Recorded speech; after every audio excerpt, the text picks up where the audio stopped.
19 იანვარს სამების საკათედრო ტაძარში 34 საყოველთაო ნათლობა გაიმართა. სახელითა მამისათა ამინ, ბაძისათა ამინ და სულისაცვეთისათა ამინ. პატრიარქის მრავალრიცხოვან ნათლულთა სიას კიდევ 610 ბავშვი შეემატა. ნათლისღება ახალი აღთქმის ერთ-ერთი უმთავრესი საიდუმლოა. ამ დღეს სახარების თანახმად იოანე ნათლისმცემელმა იესო ქრისტემ მდინარე იორდანეში მონათლა. ნათლისღება საოცრად დიდი დღესასწაულია. სამება გამოცხადდა, ესე ვთქვათ. მამის ხმა მოისმა, ესი არძე ჩემი, რომელიმე სათნო ვიყავ.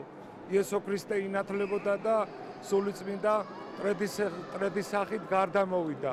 და ამიტომ განცხადებაც ქვია სამების განცხადება ამ დღესასწაულს. ნათლობის რიტუალს პატარების მშობლებთან ერთად უამრავი ადამიანი ადევნებდა თვალს. პატრიარქის ნათლულებს საჩუქრად ნათლობის მოწმობა, სახარება, სანთლები და ჯვრები გადაეცათ.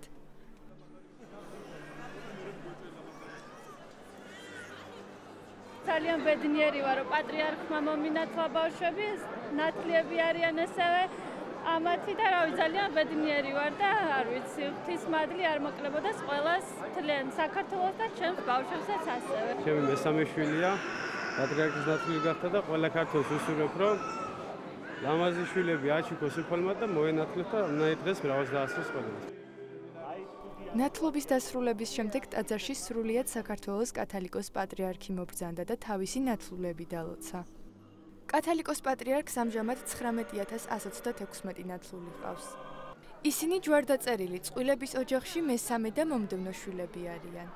კათალიკოს პატრიარქის საყოველთაო ნათლობის დამკვიდრების მიზანი ქვეყანაში დემოგრაფიული მდგომარეობის გაუმჯობესება იყო.